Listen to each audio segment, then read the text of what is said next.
These are 5 extremely important tips for dysregulated women. If you're a woman who feels constantly overwhelmed, emotionally reactive, exhausted, but fully unable to relax, this is not random. Women experience nervous system dysregulation differently. Your hormones shift monthly, your stress load is often invisible, and your body absorbs so much more than you realize. In my practice as a naturopathic doctor, I've worked with thousands of dysregulated women, and I see the same patterns over and over again. In this video, I'm going to share 5 important tips that every dysregulated woman needs to understand if she wants to feel calm, stable, and in control again. Because healing your nervous system as a woman, it requires a bit of a different approach. The important tip number 1 that I wanted to share is to stop over-functioning and taking on every single role. Something that I notice with women who are constantly dysregulated, who are stuck in this fight or flight state, is that they're just trying to be the best in everything. They're trying to be the best daughter, the best mother, the best wife, the best worker, the best businesswoman, the best everything, all at once. And it is so exhausting.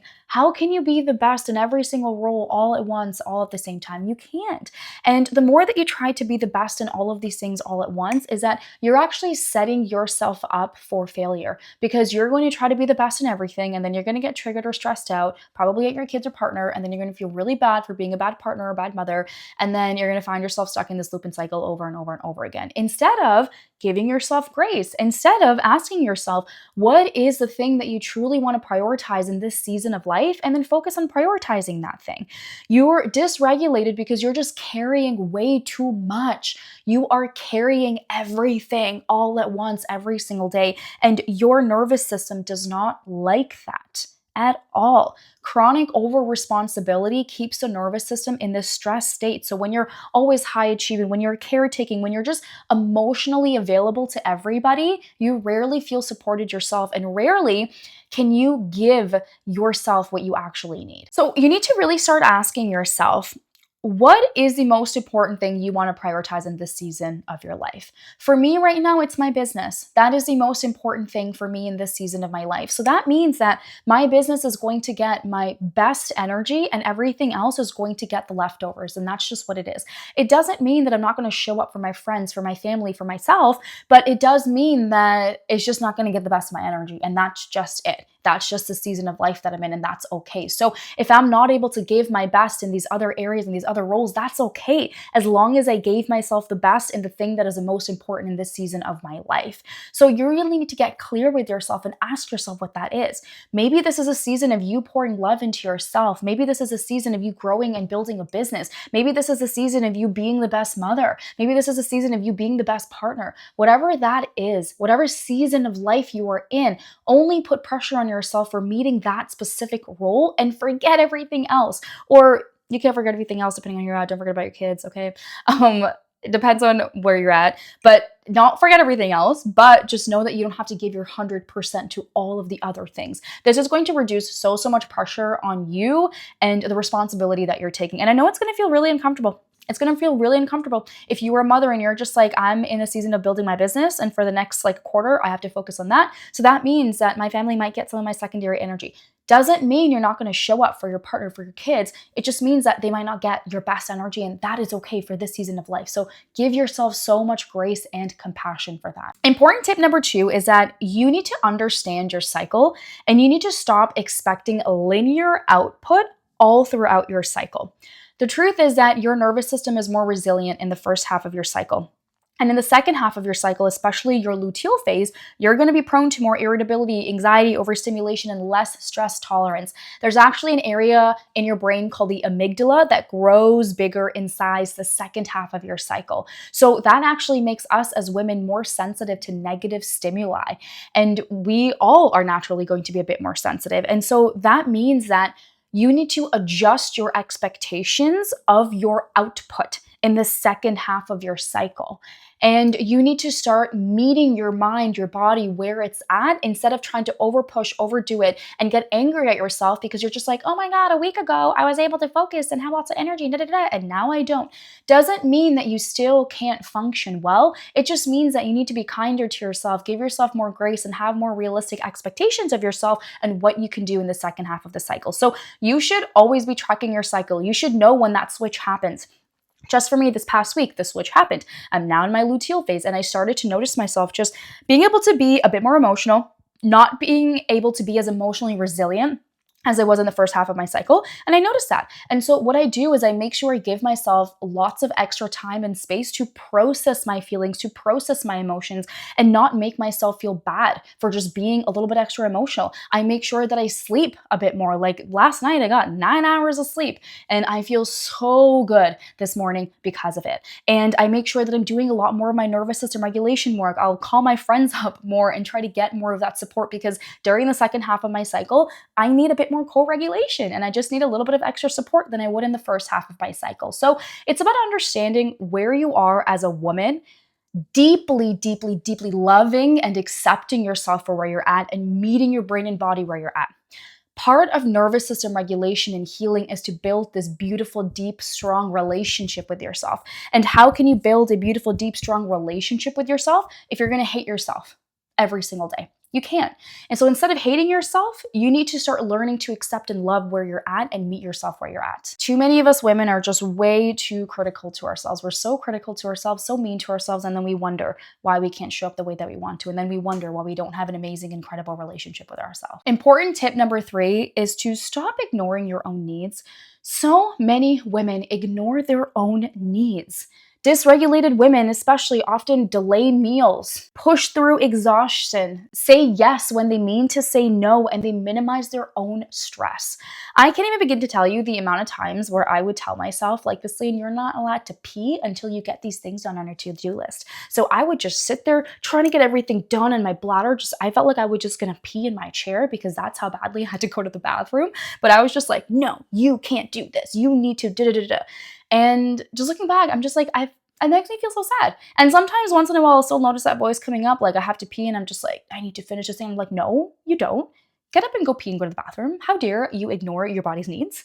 You're like, what? No, we don't do that anymore. So I still need to catch myself every once in a while, but it's just so wild how much we ignore our own needs, and then we get upset at when our body fails us. Of course, your body's going to fail you if you ignore your own needs. If you constantly on an everyday basis ignore your body's needs, your body's 100% going to fail you. So don't be surprised if your body literally shuts down, if you go through extreme burnout, extreme fatigue, if you get autoimmune conditions, because your body is in the state of giving up, because your body's like, you just never meet my needs. So I'm going to slap you with some big symptoms so you are forced to meet my needs. So let's prevent ourselves from getting there and instead learn how to meet our own needs. We need to stop abandoning ourselves when we're in a dysregulated state, because that's going to keep us more stuck in dysregulation. When you constantly override your own needs, your body and brain learn that the only way to be safe is if we ignore our own needs. That's what your brain and body learn. And the more times you reinforce this loop and cycle, the more that your body learns the only way to be safe is to continue to ignore our own needs. And that's what you continue ending up doing. And that honestly just keeps you more stuck in that dysregulated state and loop. So you need to start meeting your own needs, even if that literally means that you need to set a timer for yourself during the day where it rings every few hours, where it's just like check in with needs and you check in with what you need in that moment. Do that. The more that you practice meeting your own needs, the more that your brain and body learn that it is safe for you to meet your own needs. Important tip number 4 is to reduce high intensity living. So dysregulated women, and I see this all the time, they stack high intensity workouts, high intensity schedules, high intensity conversations, high intensity goals. Everything is high intensity, high intensity, high intensity, and it is exhausting. And I'm also speaking about this from personal experience. The other day, I made a new friend at the gym, and me and her, we were doing the stair climber at the same time. And she was just talking about how stressed out she is. She's finishing up a master's program. She's also working at the same time. And she's been doing everything to lose weight. She's been doing all the workouts, tracking her macros, and just doing everything under the sun to support herself, but she's not able to lose the weight. And I'm like, girl, it's because you're dysregulated. You're in an extremely high stress state. And just thinking about this now, she's just such a perfect example of high intensity living where she has really big goals. She's doing all these high intensity workouts. She has a high intensity schedule, and everything is just high intensity for her. And as a result of that, it's keeping her brain and body in a high intensity dysregulated state. You can't be calm if everything in your life is high intensity. A calm nervous system comes from living a calm life. And it doesn't mean you have to be calm in every single moment, but your nervous system is going to constantly respond to all of this stimulation. So lowering the intensity of your life doesn't mean you're going to get lazier. It just means you're going to get regulated. And when you have a laser focus on things to work on, those things become that much better. I used to live such a high intensity life, especially in terms of like my schedule and what I would do on a day-to-day basis. You could call me like the jack of all trades, and that's what I was just the best at. But as a result of being the jack of all trades, I was the master of none. And I feel like when I look back at my business, I'm just like, wow, I feel like I could have been in such a completely different spot now if I just chose one thing and I just released it that whole time. But again, 11 you learn, no regrets here at all. But that's why I'm also just teaching all of you this is stop trying to do it all. Stop trying to live high intensity all the time, because you're going to keep yourself dysregulated. And the best thing that you can truly do for yourself is to learn how to balance high intensity periods with calmer periods. So for the past few months, like, it's been a grind for me. I have been grinding my booty off, just working. And I'm taking a very nice long break in April of this month for like 3.5 weeks. I'm going to Bali and then India. And that is going to be my time to take a very nice long break for myself. And I know that that break is coming up, which is why I'm okay with this period of high intensity, because I'm going to balance it with nourishment. And I also know that when I come back, I want to make some other big shifts to my schedule in general, because I feel like I've been a little bit too high intensity lately, and I need to make some extra shifts just to lower the intensity down and to give myself more periods to calm down as well. And again, I'm just sharing this for my life too. Just know that this is always a practice. You're going to have to continuously like readjust yourself depending on the chapters of life that you end up being in. You're going to have to constantly readjust yourself, and that is okay too. I'm always learning what's working, what isn't working for me, and adjusting myself accordingly.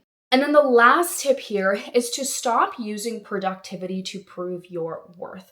So a lot of dysregulated women, and I would have counted myself in this category before, is that we tie safety to achievement.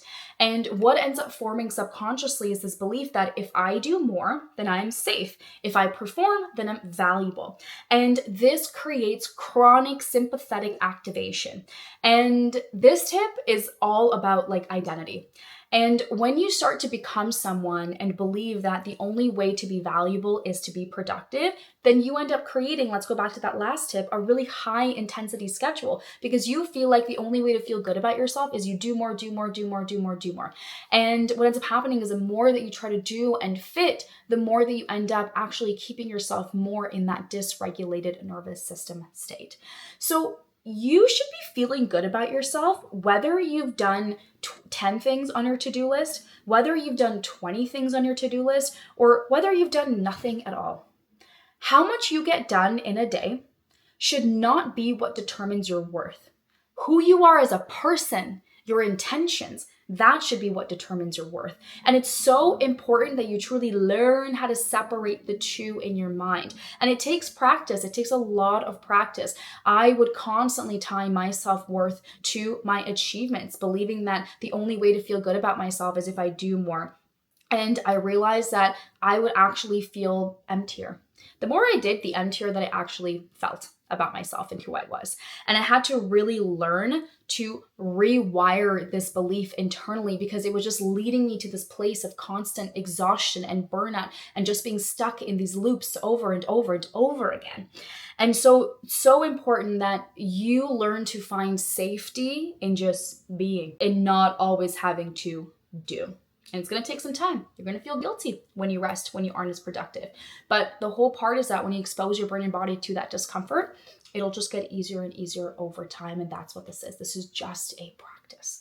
The more that you practice with these things, the better it gets for you. So these are just some things that I've seen uniquely with the women in my practice. Not to say that men can't relate to this. I'm sure men can relate to these things as well. Maybe not the understanding your menstrual cycle part, but just some of the things that I've seen very uniquely to women. And if you're a woman who feels dysregulated and if you want support with your nervous system state, I would encourage you book a free discovery call with me and we can talk about what support for you looks like.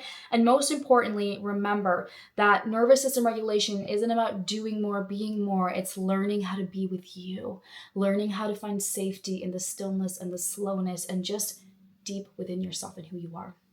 And when you do that, that's going to magically shift everything else in your life.